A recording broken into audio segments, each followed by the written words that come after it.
Today's show is a rebroadcast of one of our favorite episodes, Season 2, Episode 2, where we shared the lessons I've learned playing in jazz groups over the years and how those apply to business culture and teams.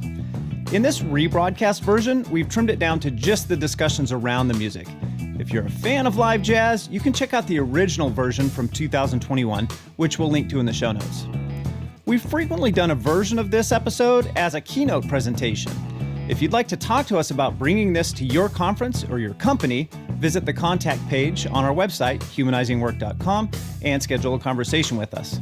And if you want to support the show, the best thing you can do if you're watching on YouTube is subscribe, like, and hit the bell icon to get notified of new episodes. Drop us a comment with your thoughts on today's topic. If you're listening to the podcast, a 5-star review makes a big difference in whether other people find the show or not. Okay, on to the original episode. My first career was actually as a professional musician, and as I started working in the more traditional business world, I was a little concerned that I would have to learn a whole new set of skills to be successful there.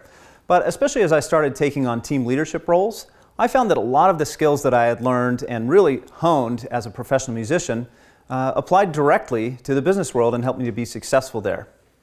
Rather than just talk about this, we wanted to show you. So we spent some time with an actual jazz combo to see what we can learn for business and for teams from jazz.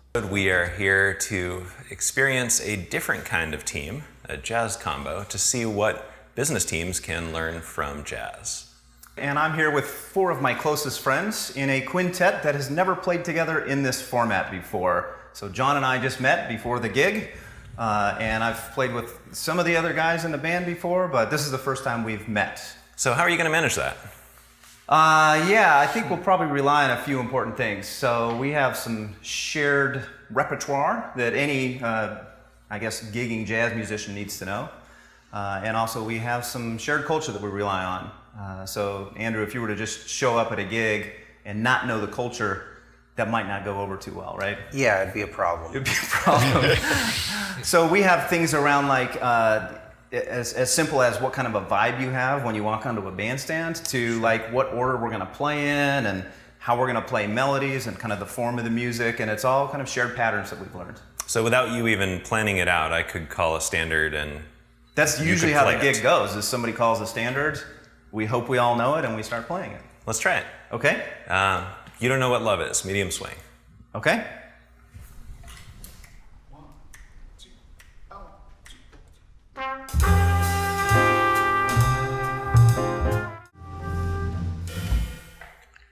Let's talk about what happened there. Okay. For most of our viewers who are not jazz musicians, we want to get into your heads a little bit. So as you're figuring out how to play this familiar tune with a new group of people in a new place, in a new way, what's going on in your head? How do you think about the decisions you're making as you do it? Or are you just playing the same thing you always play? I don't know. You're drawing from your experience, obviously. Even though we all know the tune, because we haven't worked together, I'm not sure where Peter might take it. We know the structure, but he might do something a little different with the melody, and because of what he's doing, I may respond to that a little bit differently. Mm-hmm. Was there an example of that in the last tune? Shoot. The whole tune's kind of the example. Right. And again, because we haven't, in this combo, played before together, or even in this room. Sometimes a room will have a different feel, and that will affect what you're doing. So, I'll tell you, the first thing I was thinking is, what key is this in again? And that's another thing is that, we know a lot of tunes, but sometimes there are options for what key to play it in. And then I was thinking, okay, I think it goes like this on the bridge. So I was doing like a quick, okay, I think I remember the tune. But then as soon as I heard John count it off, and nobody told John to count it off, John was like, I'm going to count it off now. Then I was like, okay, all that, got to let it go and just play now so that I can be present, be listening, and responding.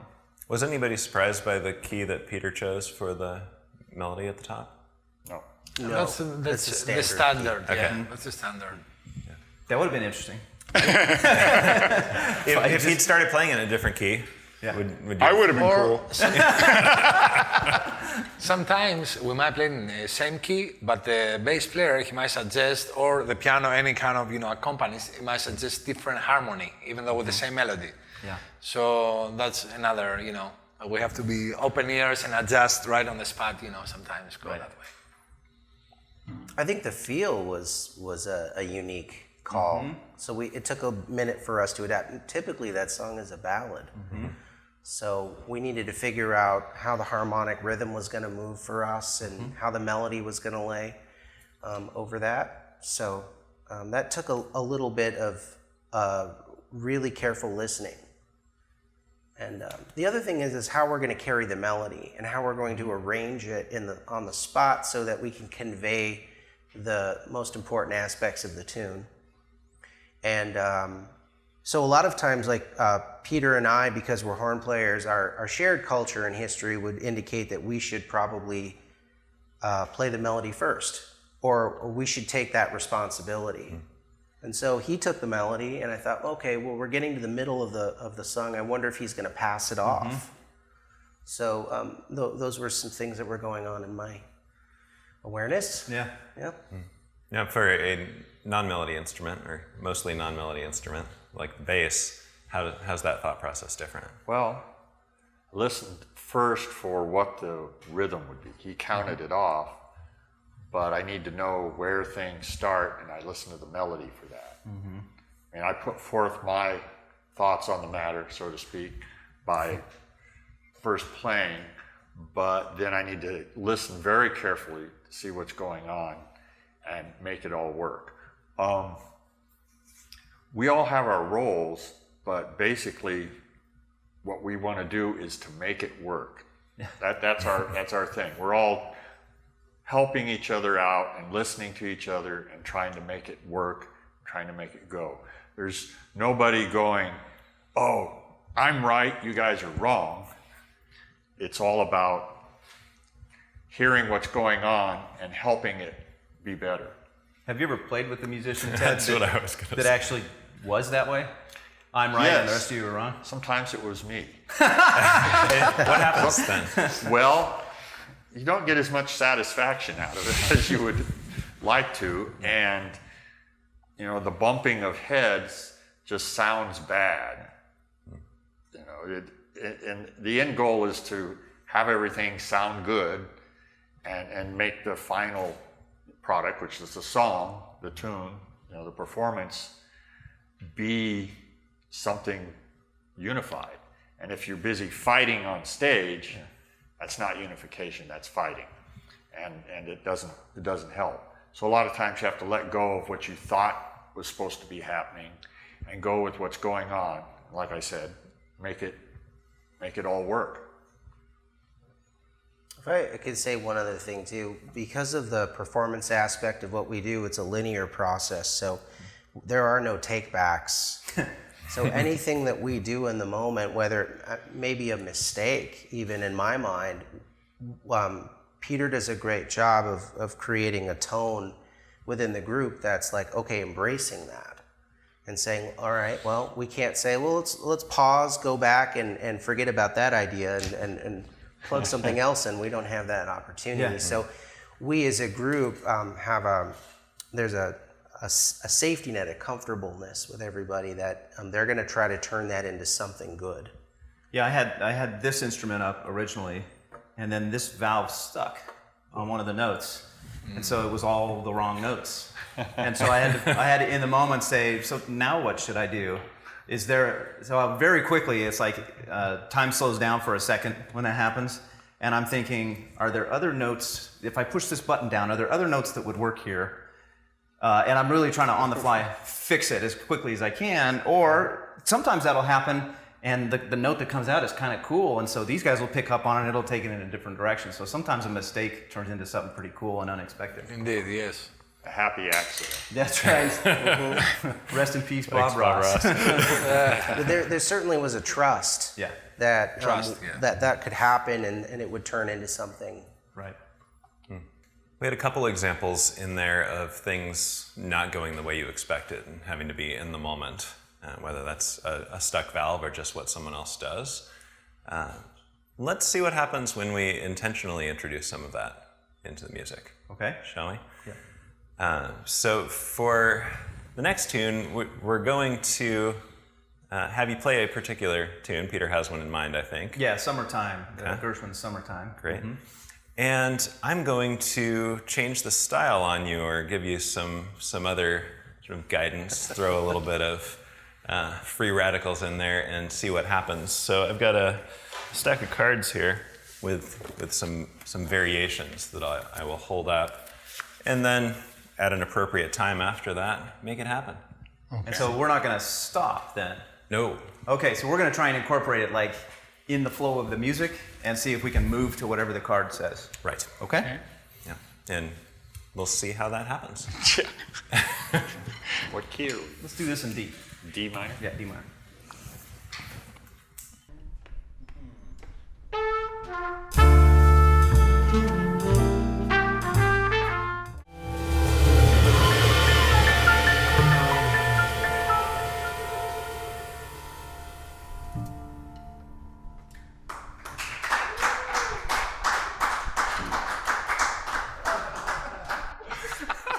Not sure about that 11-8. No, I wasn't either. My mind was just going, oh wow, okay, now I'm thrown. So what was that like?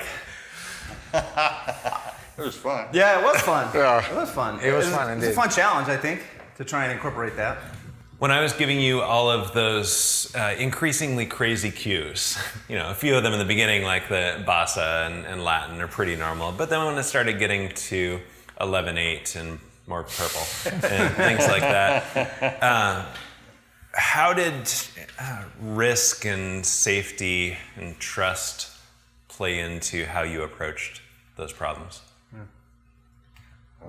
Well, I trust these guys to be musical and to be listening to me, and it makes me less risk averse. I'm willing to go ahead and try to make a mistake, because you got to be able to make some mistakes if you're going to make some progress. Is my feeling. Yeah, and about trust also, like, when you mentioning about the 11/8, we didn't really know what's happening there. We just went for it, and then it's really is about trust. You just go for it, even if it's not 11/8. It just has to make sense somehow. So that's what we're going for sometimes. I was playing in 11/8, Yanni. Well, I didn't. You're the only one. Well, what's funny is I actually know a jazz tune in 11/8 by Chris Speed called Merge, and so I just started playing that tune because it happens to be in the same key. So I was like, I could do this one. This one's easy for me. Yeah, I think if you're not making a few mistakes when you're trying to generate something, you're probably not pushing it hard enough. Exactly. Yeah. How does the context affect that? If you were just doing this in Peter's living room without a camera and lights and this going up on YouTube, how would it feel different? Or does it? I don't know that it would. I mean, obviously, because the red light's on, we're trying to get the performance right the first take. We don't have that many, So that's maybe an added pressure. But other than that, it really is no different. Yeah.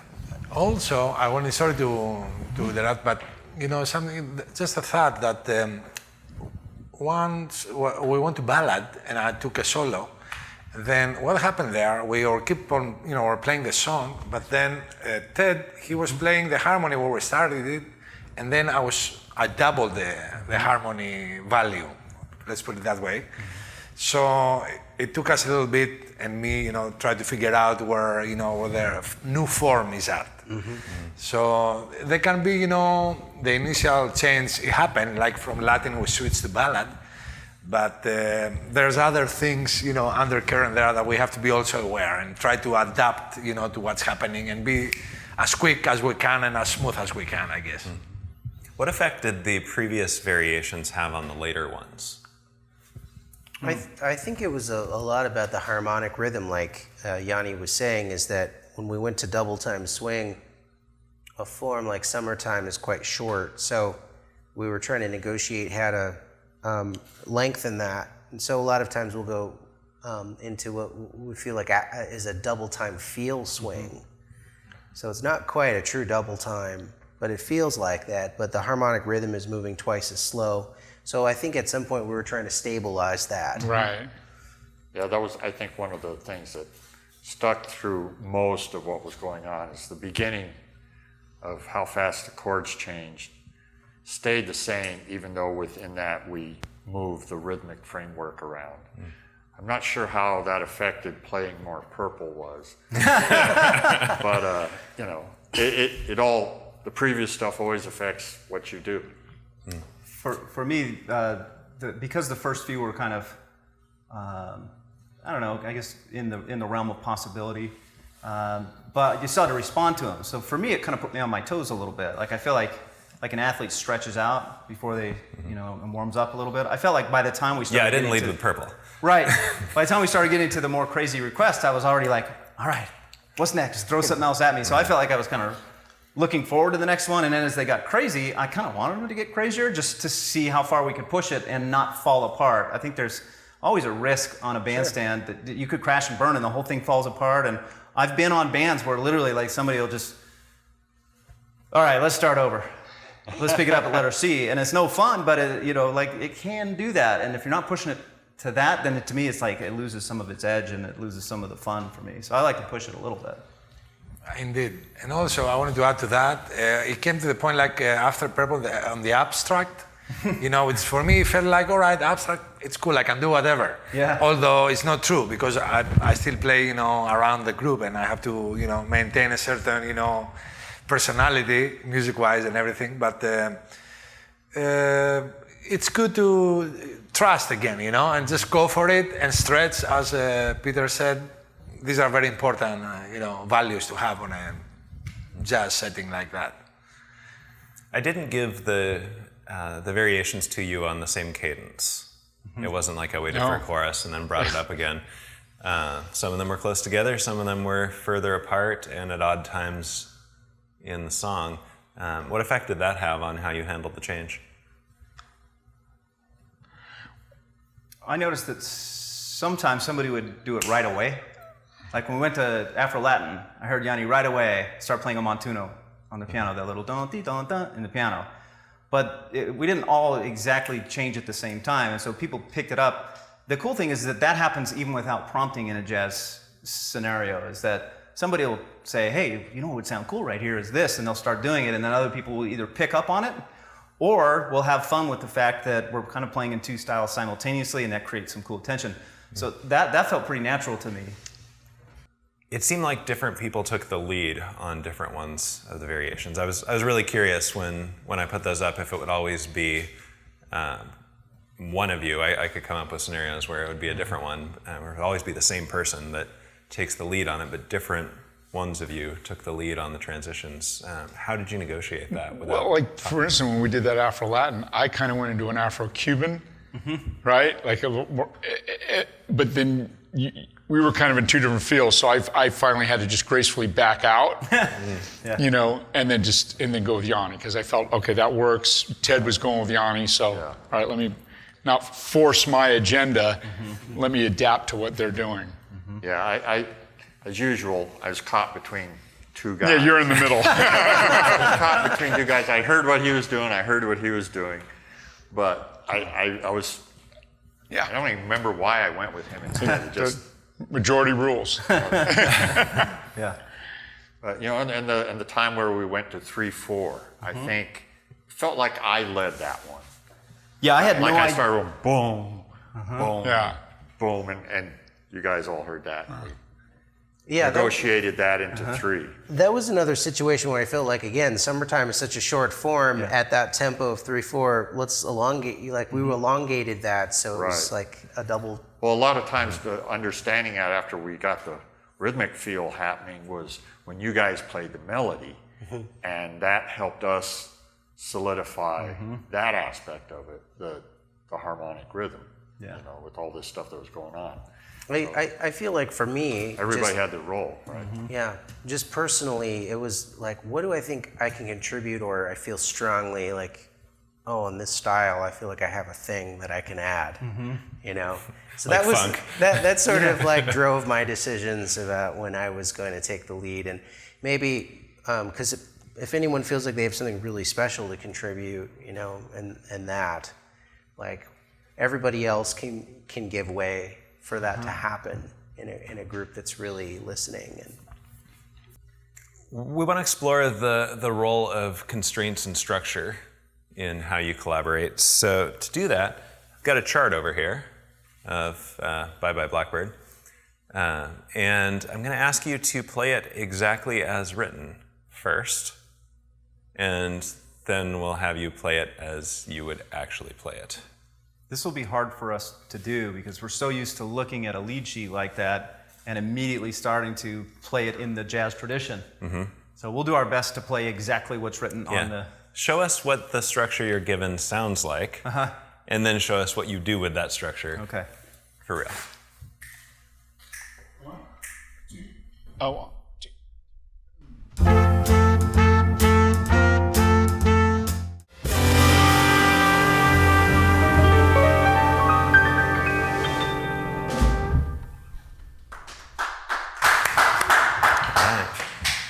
That sounded different than the first time. A little bit, hopefully. So what role did the structure play in how you approach that? Yeah, who wants to take that one? It's like the size of the room you dance in. And whether there's what the furniture looks like in the room, you're still going to do a dance, but the room is a certain size. You got to dance inside of that. So it with gives, other people. With other people, right? It gives us a framework to improvise around. So that we never, I don't think, varied from the harmonic rhythm of it. There are certain chords that last a certain number of measures in a certain tempo. And we stuck with that, and it just cycles. And then we're improvising around that and through it and with each other and listening. And sometimes we will break that constraint, but most of the time, Yeah. Okay. The other constraint, well, it was interesting. Peter set that up at the end because there's a lot of possibilities. We get to the end and everybody's looking. But we looked at Peter because he was playing the melody, and that was going to dictate what we do. He didn't tell us how to do it. He just, by what he played, he showed us what he wanted to happen, and then it was up to us to figure out which way that was going to happen. It seemed like it was a reference to some shared tradition too. Yes, some shared tradition. But we did it, each of us did it the way we thought we should do it. Peter didn't say, oh, make sure to play that note there and then do this there, and then, he offered that this is where we're going. He trusts us to do what needs to be done to make that happen. There's a cool ESP thing that happens when everybody is listening. So we get into the vamp, and I was really happy that everybody got into the vamp together. And then there's the question of getting out of the vamp. And for me, I played it until it felt like it had a natural arc. And I thought, all right, I'm going to just go out of this. And I don't know if everybody else is going to go out at the same time. And so I kind of played a different, I don't even remember exactly what it was. But as soon as I played that first note, I heard everybody, okay, we're ending here. Which is, like, to me, I literally get goosebumps when we can consistently, like, nobody had to say anything. I didn't have to, like, make a big thing. I just played a slightly different note. And everybody's like, okay. That's like when it's really working. So listening to each other, really, that's a very important, very, very important thing. Listening to each other, and also the groove, like, the drums and bass, this is like the base, of the whole song. Because if that collapses, it's gone. So it's probably the most important, melody, of course, but melody without the rhythm and everything, still it can be pretty and everything, but with this setting, probably the most important is the rhythm. So we all have to pay attention. That gives me an interesting idea. What if we take a song with a simple structure but put the drums on the melody? Okay, Mike? C-Jam Blues? C-Jam Blues, you get to play the head. Drums play the head. And see where it goes from there? Yeah.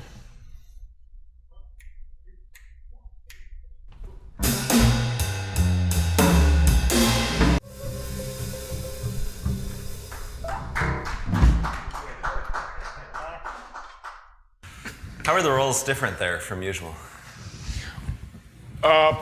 Usually I'm probably not playing melody. And what effect did that have on the rest of the song? Well, we were kind of turning it a little bit upside down, and so I think then as you noticed at the end, it just allowed us to have a little more freedom.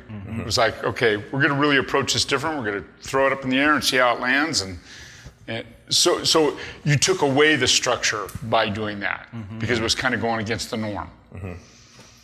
Or one of the patterns, right? Yeah. It took away one of the common patterns, which Right. means we had to figure out a new one, right? Sure. Yeah. Right. Yeah. Not from scratch. You still had the... We still had the structure. We still knew the tune, but it was a different approach. Right. I think it made the whole thing more playful. Absolutely. Like for me, when Andrew and I were playing in half steps apart, Yeah. which sounds like this, right?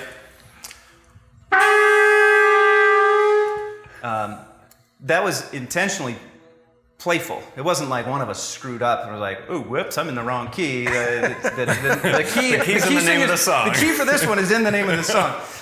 And so Andrew did that. I'm guessing, just to be playful and be like, "What would happen if I did this?" Like a little devilish grin, right? Like, Yeah, and the melody is so short, Yeah. and very rhythmic. It's kind of, it kind of works. yeah, it totally. I thought it Yeah.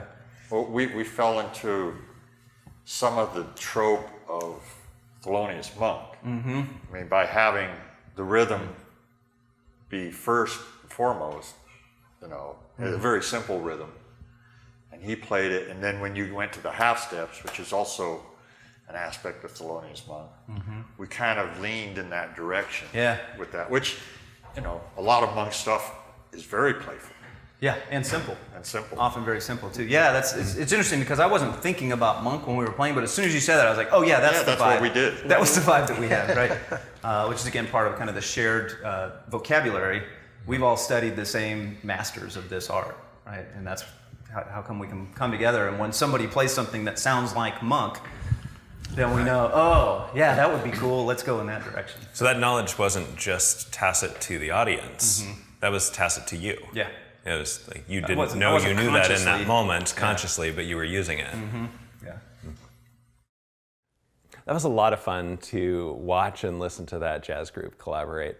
But we want to make some more explicit connections back to how this applies to teams in a business context. Yeah, when we talk about these types of things, I'm always a little concerned that people will say, well, okay, I can see why a jazz combo would need to be really present and engaged and listening all the time and responding in the moment. But that's not the type of work I do. I'm not trying to make live jazz in the moment. I'm not improvising right now. So I'm curious, some of your takeaways from that. I think there's something to the time scale and immediacy of jazz. Yeah. That you're playing the song. But I think that same presence and awareness of what's going on with other people allowed, for example, roles to emerge in some of the songs where somebody would take a different role than they normally did, like we experimented with in C Jam Blues with the drummer taking the lead, which freed up other people like you and Andy to do different things with the melody than you otherwise would have. And I've seen that same dynamic on teams in business where people are paying attention to what other people on the team are doing in a more present and engaged way. It frees them up to contribute in new ways and bring more creativity to the table. Yeah, when you think of expanding the time span over the course of long projects or teams that work together for multiple months or years, the thing that I see on great teams is that they have moments of creative collaboration. And when they're in those moments, there's that same kind of flow state and that same kind of give and take and sense and response to what's going on in the moment, where the nuggets of creativity just almost seeds, right? Like they start to grow out. And so it's not like you're improvising with the jazz group 8 hours a day, 5 days a week for the length of a project. But there are moments, and I think the more of those moments we can create on a business team, the greater it's going to work. And I think one of the things that causes those moments to emerge is working on small increments of value and getting frequent feedback about what you're doing. When you're working off on your own for months at a time without feedback, it's not going to produce that kind of engagement and creativity. Right. It's not actual collaboration at that point, right? If you have 5 members of a team and they get their assignments at the beginning and then they all go off on their own and then they bring it back together at the end, that's, as we define teams, that's not really teamwork. That's, parallel coordination of work or something like that. So this is another thing that we see kind of to an extreme in the jazz example, is that you're working on the same song. You have a really clear shared purpose. Yeah. And Ted commented on this at one point, that it was about the team making the music work. Right. Yeah, that is the goal, is to make the music. And even the music has a goal, which is to move people somewhere, to create some kind of emotional state for people. And so the music almost is the medium that we're trying to use to move people. Yeah. Another thing that I noticed there that applies to teams in business is the role of trust. That as the members of the band trusted each other based on some shared tradition and probably some transferred trust of somebody vouched for somebody else in the band. So even though you hadn't played together, you were beginning with a little bit of trust, like a new team with good reputations. Yeah. But as you built more trust by playing together, it became safer to take risks and try things. And so in the song where I kept throwing different styles at the band, that created some safety where different people could try some crazy things in there and see what happened. Yeah, absolutely. And there was also that moment I talked a little bit during the session about it felt like we had ESP, and that doesn't happen without trust. If I had done that at the very beginning on the very first song, I don't know if we would have built up yet the kind of shared presence to do that well. But pretty early on in that set when we were playing together, I realized these guys are listening and they're going to respond to whatever I do. And that's a pretty cool moment in a jazz group. That's also a pretty cool moment on a team. When you can throw an idea out there and maybe you're a little nervous because it sounds a little bit harebrained, but maybe it just might work. When you feel comfortable actually throwing that idea out there and you know that you'll be listened to and that people will respond and take the idea and work with the idea rather than judging me as a person for being the one to bring it into the room, that also is very, I think, right in parallel with the benefits we get in jazz. Do you think that the crazy thing we did on Summertime accelerated the building of trust in the band? Yeah, it forced us to respond to change rapidly. And they're kind of like little mini iterations of how far can we push them and can we push them outside of that envelope of trust. But it's kind of like we talk about anti-fragile sometimes, right? This concept that from Nassim Taleb, from his book, that there are fragile things that break under stress and change. There are robust things that resist the change. There are resilient things which flex to the change but then return. And then there are anti-fragile things that actually get better in the presence of those changes. To me, it felt like we were becoming an anti-fragile group in that each of these crazy, especially as they got crazy curveballs, helped us improve our level of collaboration, heightened how much we had to listen. And so I felt like that was an example of a real anti-fragile response to some pretty crazy requests. Thank you very much. And I think you can build that on a business team by working on very small, valuable things, working in very short cycles. For example, daily cycles for even a couple of weeks in the formation of a team. Instead of going off and doing your own thing for weeks, let's plan every day for a short time. What can we accomplish today? And review it and do it the next day, and sort of daily sprints in the Scrum sense. Yeah, it's one of the patterns that you and I like to use with new teams pretty regularly. And we don't stay there, right? Just like we wouldn't have... You wouldn't do a whole concert of exactly changing the style every 16 bars. But it's a good way to really exercise those muscles right at the beginning. And the team learns a tremendous amount about how well they can work together, what is going to prevent them from collaborating on a day-to-day basis, so they can start to address those things right away. Finally, let's talk about the role of structure and enabling constraints. How did that show up in the jazz, and how does that translate to business? Yeah, I think there was an interesting moment where Yanni was saying that when he saw some of those requests, if you will, his response was, "Oh, this is kind of, tying me down." And it was, I didn't say anything at the moment, but what I was thinking when Yanni said that was, we could respond to that request however we want to. It's not like if it says 11/8, we have to play 11/8. What would happen if we ignored it?